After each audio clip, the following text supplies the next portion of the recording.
Hey, welcome to Church Online. It is so good to have you with us as we open up the scriptures together to be strengthened in our faith and our hope and our love. I don't know where you are joining us from. Maybe it's from the sofa here in Wellington or somewhere else in New Zealand or overseas. But wherever this finds you, I am so grateful to have this opportunity to encourage you, to inspire you, to help you look beyond what is to what can be. Because I believe that when Jesus said he came to give you a life and life in all its fullness, he meant it. I think that's a promise he intends for us to live out of. And yet the sad reality is that so many people, maybe not you, but certainly people you know, wrestle with life and struggle to live out of the fullness that God has for us. And that's why it's so good to come together around the scriptures to be strengthened and to be encouraged, because, you know, we're in this series called Hope in the Dark, because we live in a time where it just seems that there's so much darkness. It's almost like we're living in a twilight zone where it's not daylight, but it's not night, and people are anxious, people are worried. There's so many changes happening around us. There's so many of the ancient markers, the values, the morals, some of the things that we grew up with thinking would never change are all being questioned. In some countries, even in our own, history is being rewritten in an attempt to reframe some things in some unhelpful ways, perhaps. And in the course of that, many people are losing their way, are feeling dislocated, are feeling anxious, are feeling worried. And yet the reality is that these are not new days we find ourselves in. They're new for us, they're new for you, but they're not new for God. And in the Gospel of Mark, he writes to a church going through very similar things to many people are going through today. He was writing against the backdrop of persecution where Christians were being blamed for society. They were being blamed for getting in the way of progress, which basically meant getting in the way of people living lives, rebellious lives, hedonistic lives totally independent, totally devoid of accountability or morals. And they were being blamed. It was costing them their lives, it was costing them their homes, it was costing them their families.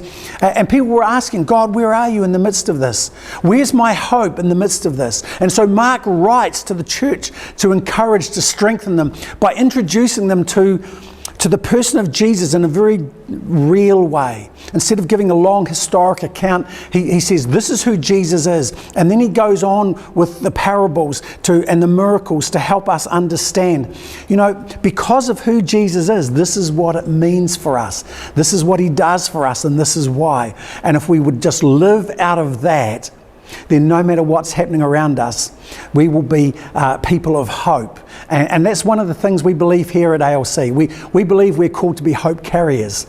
Our mission statement is to be a community of hope for our city and beyond. We believe everybody who connects with ALC is called to be a hope carrier, to bring the hope of what is to come, the hope of the gospel, the hope of heaven to those around them in tangible, practical ways. And so this series in the Gospel of Mark is all about helping us step into that. And it's my prayer and my hope that this time together will strengthen you and encourage you and help you understand what God wants to do in and through you as he releases the fullness of life that he has for you.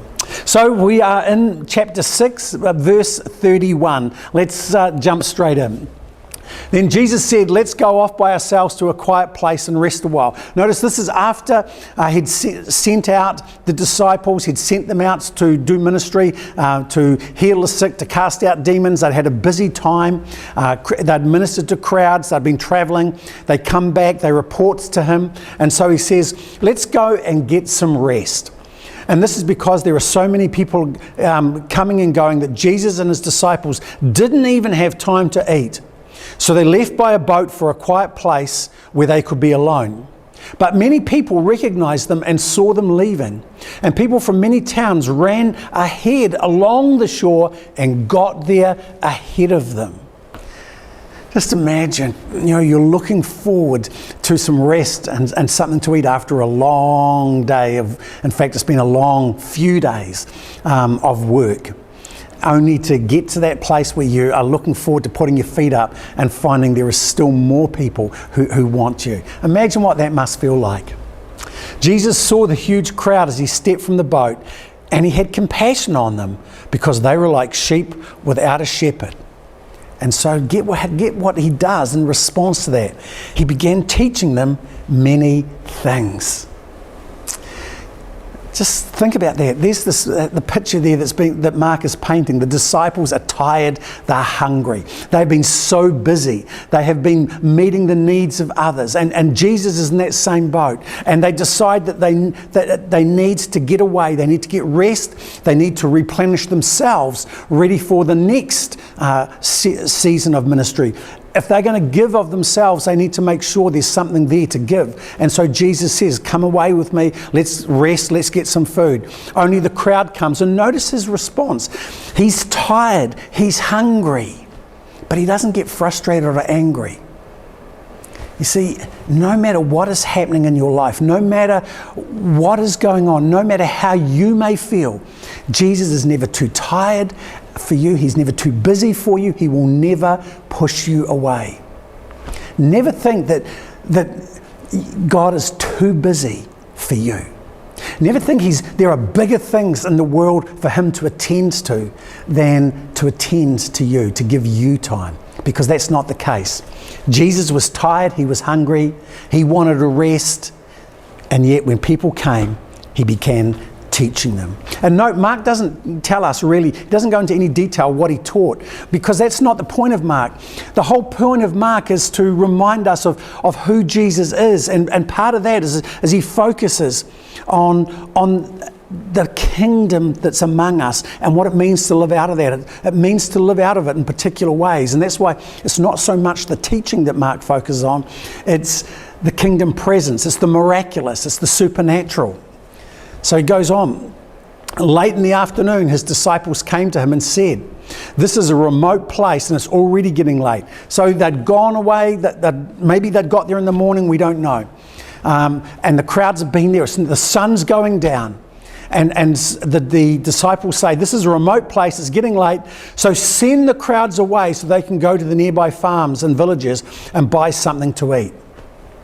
Now, it's really easy to read this and think, wow, those disciples are just so selfless. You know, they're thinking of the needs of others. I'm not so sure. I think if you read this, I think the sense that comes through, to me at any rate, is that the disciples are thinking, man, Jesus, how much longer are you going to go on for? It's late. Send them away.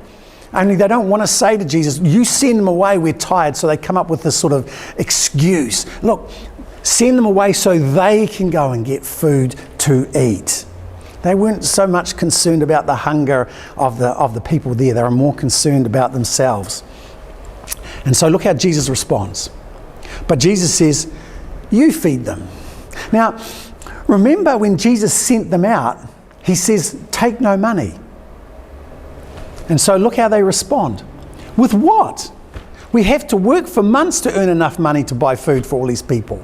You see, because Jesus sent them out with money, now he's saying, you feed them. And they're saying, but hold it, Jesus, we don't have money. And even if we did, we wouldn't have enough because it'd take months. And remember, Jesus, we've been with you for the last little while. When have we had a chance to earn money? When have we had a chance to earn enough to feed all of these people?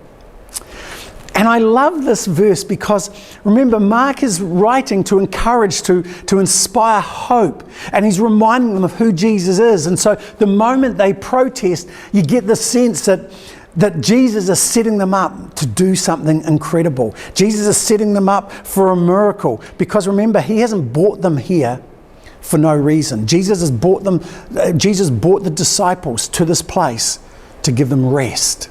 Only he's going to show them that the rest that they think they need is not the rest that they really need. They think they just need to get away, put their feet up and just recharge the batteries. And they do. But there's a greater rest, a spiritual rest that feeds the soul in a way that nothing else can.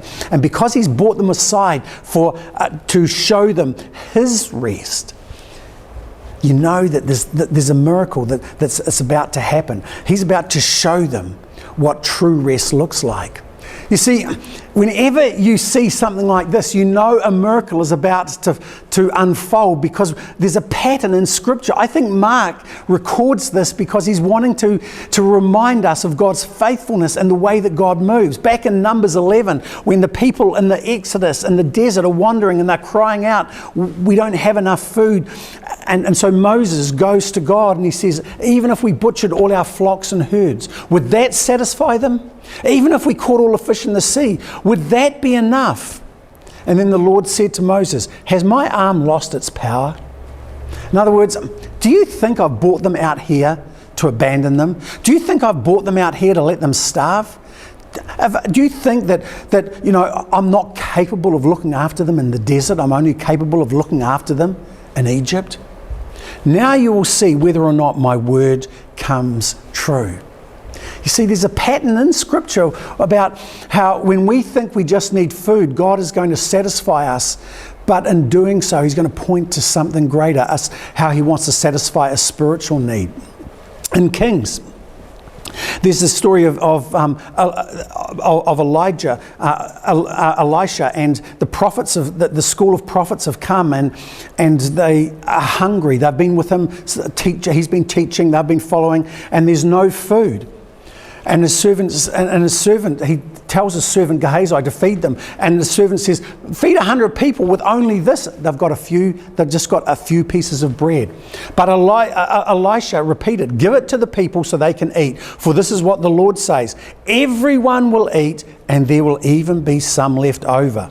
And when they gave it to the people, there was plenty for all, and some left over, just as the Lord had promised. Just as the Lord had promised. So you see in this, when Jesus says, you feed them, and they cry, but we haven't got enough. Mark is trying to remind those who were reading the letter, and through them, you and I, that God is the same yesterday, today, and tomorrow. And if He did it back then for His people, He's going to do it for us now. That we don't need to look to ourselves. We don't need to trust in our own circumstances. We don't need to be overwhelmed by lack. We need to just trust God.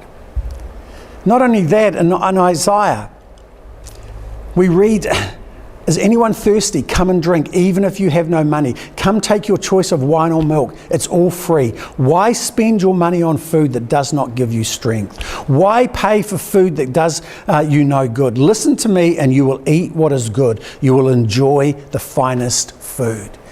You see, it's always been God's intention to feed you and I. Not just physically, not just our physical hungers, but with a spiritual food that will give us hope, a spiritual food that will renew and strengthen us no matter where we find ourselves. And so Jesus says in verse 38, how much bread do you have? Go and find out. No, obviously he says, how much bread do you have? I don't know. Well, go and find out. So they go and find out. They come back with 5 loaves of bread and 2 fish. 5 loaves of bread and 2 fish. And so then Jesus takes it. And he gets the people to sit in groups on the green grass. So they sat down in groups of 50 or 100. Jesus takes the 5 loaves, he looks toward heaven, he blesses it, and then breaks it into pieces. He kept giving the bread to the disciples so they could distribute it to the people. He also divided the fish for everyone to share. And get this, they all ate as much as they wanted. It wasn't rationed. It wasn't rationed. There's an abundance. When God feeds, He feeds with abundance. When God provides, it's never a little, it's always a lot. And afterwards, the disciples picked up 12 baskets of leftover bread and fish. A total of 5,000 men and their families were fed. Now, as I read that, or as you followed it in your own Bible, I wonder what stood out for you? What leapt off the pages? What did you notice? You see, because I'm sure that in the midst of everything, I wonder, did you notice this? That Jesus told the disciples to have the people sit down in groups on the green grass. Up until this point, Mark's made a big deal of how they're in the desert. They've gone from the lake into the desert. A desert is a rocky place. If you've been to Israel, if you've been to that region, it's barren. It's just the glare of the sun off the rocks is incredible. And yet in the midst of that, he notes, Jesus made them sit on the green grass. I think it's a reference. He's reminding us of Psalm 23. The Lord is my shepherd. I have all that I need. He lets me rest in green meadows. He leads me beside peaceful streams. I think Mark is reminding us God meets us in the desert because he's the true shepherd. He meets us in the desert, the place of frustration, the place of anxiety, the place of want, the place of need. And because he's the true shepherd, he's going to make us rest, not in trouble, not in the midst of our circumstances where we're overwhelmed, but in a place where we find rest. He's going to make a space in the busyness and the anxieties and the frustrations and the worries of life where it feels like a green pasture, where it feels like everything's changed, because it has, because he is there. He is there. You see, no matter the need, no matter the nature of the hope that you seek, Jesus alone is the one that is able to turn your frustration, your barrenness, your anxiety, your stress into something restful. He alone is the one who can give you what you need. There's a beautiful picture in Isaiah 40. He will feed his flock like a shepherd. He will carry the lambs in his arms, holding them close to his heart. He will gently lead the mother sheep with their young.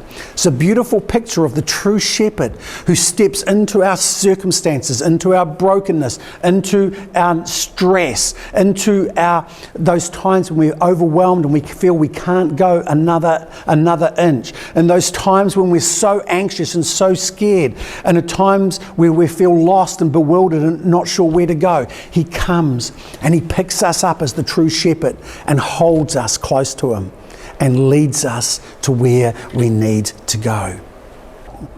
And he does this in different ways. Sometimes he does it by himself.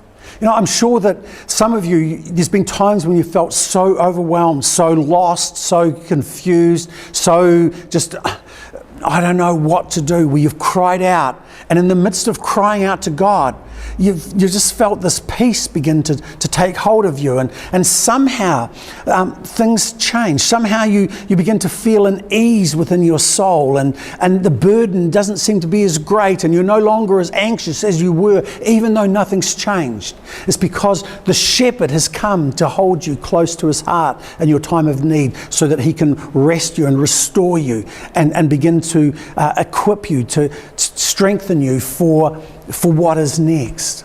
But more often than not, what he does is he brings this into people's lives through other people. This is why we make a big deal about being hope carriers. To be a hope carrier, to be a light in the dark of other people's lives, is simply to do the work of Jesus, to carry people when they can't go another inch, to lift them up, so to speak, not necessarily physically, but through encouragement, through just walking with them, through carrying them emotionally, spiritually, in prayer and in other ways. It's holding them close to the heart so that they feel valued and loved. They don't feel alone. They feel heard. They feel comforted. They feel supported. It's about helping them find the path again. You see, this is why we make a big deal about being hope carriers, because this is one of the ways that Jesus seeks to bring hope in the dark of other people's lives. You see, Jesus wants you to be an answer to someone else's need. He wants you to be the light in their darkness. He wants you to be the hope carrier that they need in times like this. And really, it's important for us to understand that this is in part what Mark is about as he writes his gospel. He focuses not on the teaching, but on the miracle, because he wants to remind us that as hope carriers, as followers of Jesus, our mission is to bring his kingdom to bear. It's not about information, it's about inspiration. It's about the Holy Spirit coming to bear in people's lives. It's about the presence of God being manifest in miraculous ways through you and I. And when I talk about miraculous ways, I'm not just talking about the miraculous, in terms of praying for healing, deliverance, and all those things that Jesus has been talking about up until this point. It's about being present.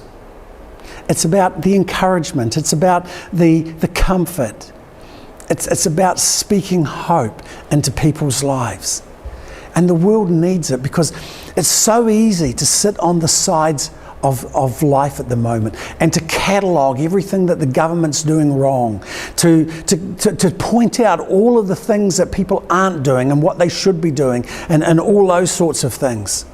And yet, as hope carriers, as followers of Jesus, we have been sent into the world to make a difference, not to sit on the edge and criticise. So how can we do that? What does the feeding of the 5,000 have to do with how we can become hope carriers, so that how we can live out of the fullness of God's kingdom for the good of others and for the glory of God? Well, quite simply give God what you have. You know, when Jesus said to the disciples, "What have you got?" They came up with 5 loaves, 2 fish.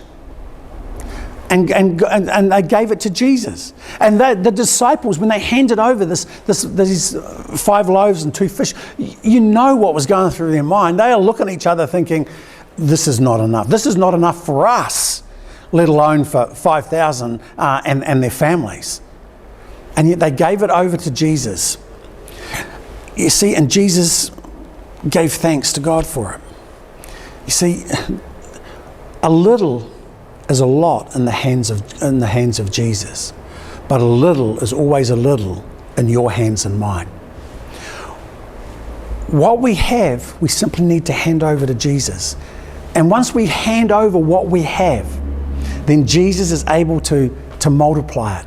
He's able to make a lot out of it, to feed other people, to bless other people, to bring hope to bear in other people's lives. If you've been around church a while, you're familiar with this whole concept of stewardship. We talk a lot amongst Christian circles about how we are stewards, and we tend to reduce stewardship to how we manage our finances and everything else. But a steward was in charge of their master's household, of not just the finances, but everything. And really, to be a steward is to recognise everything we have is the master's.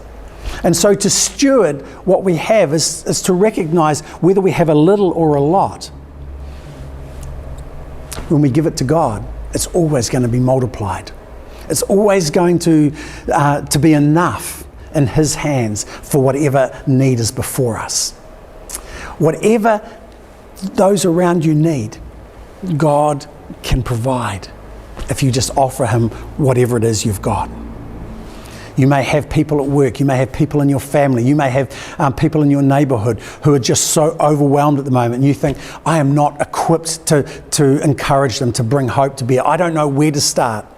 Just take what little you've got and hand it to Jesus.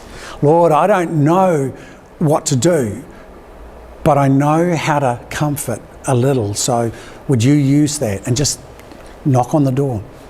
Sit down at the desk next to you and just begin the conversation. And I guarantee you this, that it will go places you never imagined. And the person will become, will thank you for it, because hope will begin to awaken in them. And they're going to look beyond what is and have a sense of there's still more, that it's not over. A little in your hands is always a little. A little in God's hands is always a lot. So give Him what you have. Give Him your attitude. Give Him your time. Give Him your priorities. Give Him your heart. Give Him all those things that you have and see what He can do with them. A little in your hands is always a little. A little in God's hands is always a lot. I love it what Jesus says in Matthew 10. He says, if you give even a cup of cold water to one of the least of my followers, you will surely be rewarded. A little, just a glass of water given to somebody in need is going to be rewarded. Give what you have to God. Don't be like the disciples and think, well, Jesus, you do it. They're your problem. You feed them. You send them away, you do it, but it's got nothing to do with us. Go and see what you've got, bring it to Jesus, and let him multiply it for you. Second thing that I think that we need to do if we're going to become hope carriers is to trust the Lord even when it doesn't make sense. Even when it doesn't make sense. You can imagine the disciples bringing their little to God and saying, almost embarrassed, well, this is all we've got. You see, you should have sent them away while you had the chance. We've just spent the last however long going around the crowds to see what we've got. And in that time, they could have been halfway to the farms and to the stores by now. But no, you wanted us to do this, take this ridiculous stock take, and this is all we've come up with. But you see, we have to trust God even when it doesn't make sense. In Proverbs chapter 3, it's a verse which is familiar to us. Trust in the Lord with all your heart and lean not on your own understanding. In all your ways. Not just the spiritual ways, not just the Christian things, not just the God things you should do, the things you should pray about, the things that are the things that Christians needs to attend to. But in all your ways, submit to him, and look at what happens. He will make your paths straight. You see, to be a hope carrier is to take what you've got and share it with others. Take your little and trust God even when it doesn't make sense. Doesn't make sense. Some loaves and some fishes, more than 5,000 people. I'm not very good at maths, Jesus, but with all your heart. God, look at this. We've got 5 loaves, 2 fish. Whoa, what a miracle you're going to do. Change the way you look at it. With all your heart, trust God and not yourself, and he will make your path straight. You see, trusting the Lord builds thankfulness. In verse 6, in chapter 6:41, we read about Jesus when they brought the fish and he looked up to heaven and he blessed it. And the NIV version says that he looked up to heaven and he gave thanks and broke the loaves. You see, when we trust God, it creates thankfulness. Here's Jesus, but picture this for a moment. He's got the loaves, the fishes. He's got a little basket with some breadsticks and some fish in it. And he's lifting it up to heaven. And he's not crying out, Lord, would you multiply this because this is not enough. He's saying, Father, I thank you for what I've got. See, he's thanking God when he doesn't even have enough yet. In the midst of the need, he thanks God for what he has, even when it's not enough. You see, so often we're looking at the lack. We're looking at what we don't have. And Jesus says, no, give thanks for what you do have. And then when you give it to me, watch what I can do. In your hands, it's not a lot. In his hands, it's more than enough. So he gives thanks. And notice after he's given thanks, he breaks it.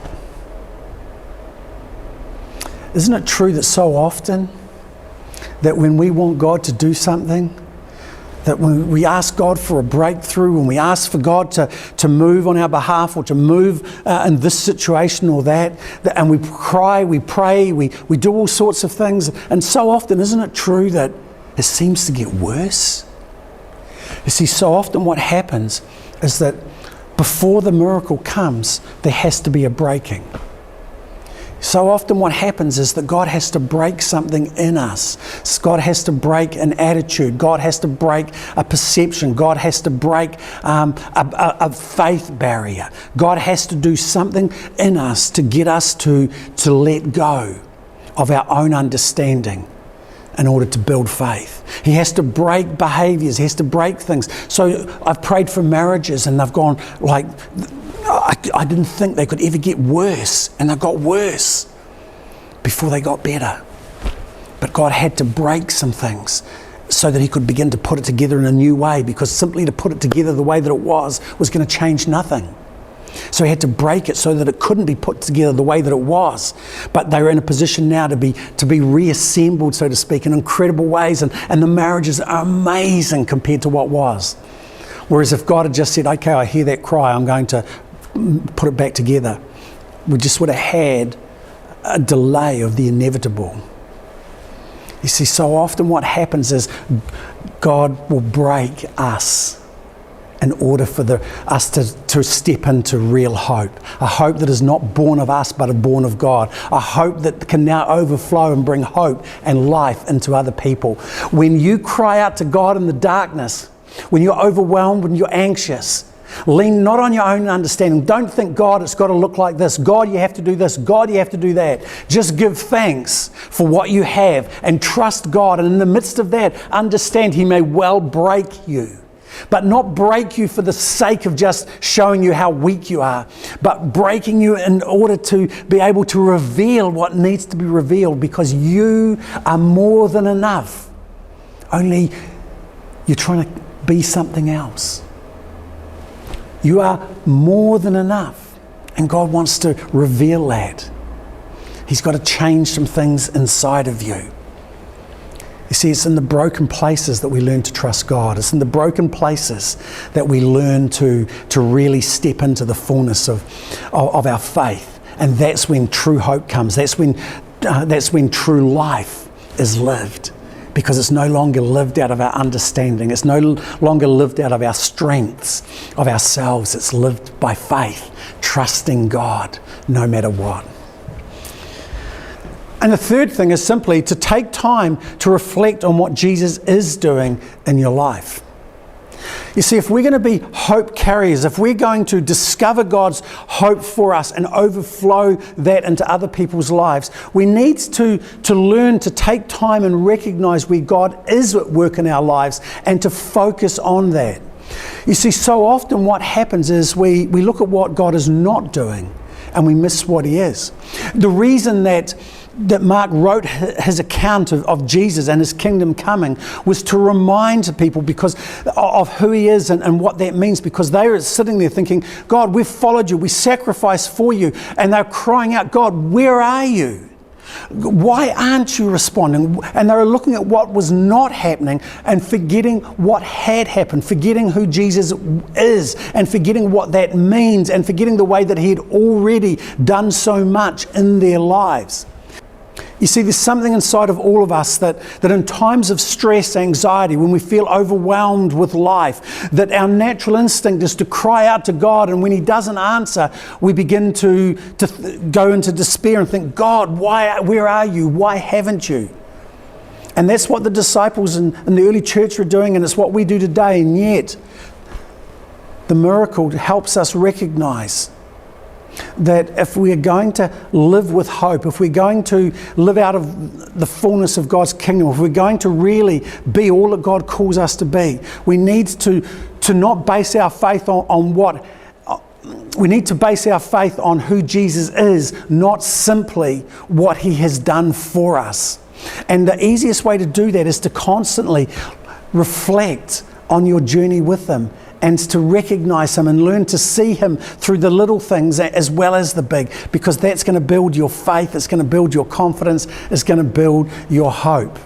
And Mark, later on, next slide, the disciples are in the boat again, only they're by themselves and they're going across the lake. It's at night, they're in the little, and then what happens is that they're straining at the oars because there's this big storm comes up and the winds are against them. And then Jesus is walking on the shore. And so they cry out because He's walking toward them.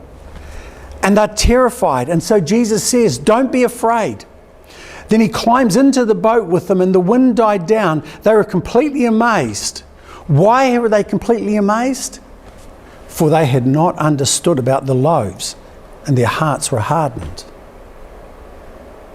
You see, in the multiplication and taking the little and making it a lot, and that miracle, Jesus was showing them who He was.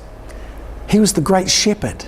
the true shepherd who carries, who cares, who nurtures, who watches out for those that belong to him, and therefore they don't be anxious. They'd missed that, and they just focused on the miracle and thought, wow, this is amazing. Every time we're hungry, we just got to take out a piece of fish and a bread, and Jesus is going to multiply it. Hey, what a sweet deal. And they missed it, and so when they had another need, they missed the significance of Jesus being with them. They forgot that because Jesus is with them, they don't need to be terrified. Because Jesus is who he is, even they don't know what's going to happen, he's going to look after them. He's going to care for them. Life is not going to have the last word. I love the way that John gives his account of this miracle. At the end, when they're gathering up the pieces, he said, let nothing be wasted. Let nothing be wasted. You see, it's so easy to go through life and waste what God is doing. By waste what God is doing, I mean taking it for granted, missing it, not recognizing he's at work. That's why I say take time to see where Jesus is working in your life. Because what happens is that when we regularly step back and just assess and review and recognize where God is at work, what we're doing is we're taking those crumbs, we're gathering those experiences, and we're putting them to good use to strengthen our faith, to remind us who he is. And if he's done it before, he'll do it again. We don't know what it's going to look like, but he is going to act on our behalf in the storms of life. He is going to walk on the water and come to us and rescue us, because he's the true shepherd who carries us in our time of need, who holds us close to his heart when we're anxious, who leads us onto the right path. You see, our confidence and our hope comes not from the miracle, but from the miracle worker. They missed it. The miracle had been wasted on them almost, because they failed to recognize Jesus. They didn't look beyond the miracle. And I just say that because I think that for you and I to be hope carriers, for you and I to live out of hope and share it with others, means we must always focus on Jesus, on the miracle worker. Yeah, we need miracles. You may well need a miracle right now. And God will do that because he wants to show you he loves and cares for you. But don't focus on the miracle. Give thanks for the miracle worker. And then learn to come before him regularly and see what he's doing, so that your confidence, your hope, your faith grows. Because that's going to allow you to take a little, whatever you have, however small it is, and trust him with it, so that he can display his glory, his power, his life in your life, so that it will overflow in the lives of others. So as always, I want to finish with this question. What's one step you can take to apply this in your life? What do you need to let go of? What do you need to change?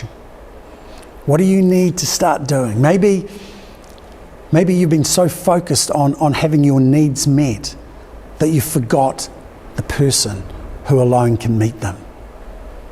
And maybe things are being broken in your life because he's trying to help you come to the point of recognizing it's not about what you have, it's about who you walk with. And the thing you need to do is to step back and to learn to trust him even when it doesn't make sense. Maybe you've got to learn to hand over that little that you have, to trust him with the scarce resources you've got. Maybe he's asking you to take what little you have and to share it with a neighbour, to share it with a friend. Whatever it is, a little is going to be a little in your hands, but your little will be a lot in his, and he will reward you for it. What is the step? What's one thing you can take to begin to apply the lessons of this miracle in your life, so that your life overflows and can be a blessing to many? As you think about that, I just want to pray. Father, I just want to thank you for this miracle that helps us understand so much about who you are and what that means for us. Continue to open our eyes to the reality of your presence with us moment by moment, day by day. Help us learn to see where you are at work, that we might have the confidence to follow even when it doesn't make sense. And Lord, I thank you that you know all of our needs and you've covenanted to meet them. You've promised to meet them in ways that will satisfy our soul. And so, Lord, I pray for miracles right now. Whatever the need is, I pray that you will meet that in a miraculous way, that there's no mistaking it was you, the miracle worker, the great shepherd who holds us and close to you in our times of need. And Lord, I pray that you would bless us all with faith, with hope and with love as we live out of what you've given us to the good of others and to the glory of God. In Jesus' precious name, amen. Well, as always, I am grateful for this opportunity just to share the scriptures with you. We're going to be online 7:30 on Sunday, 7:30 New Zealand time on Facebook with our regular Q&A. You can post your questions on slido.com. Use the hashtag ALC21. I'd love to hear from you. The questions can be about faith and life in general. There's always a cross-section of them, and we answer them, and then they're posted up for you to look at a later point. So if you've got questions, faith and life, love to hear from you. As always, until next time, God bless.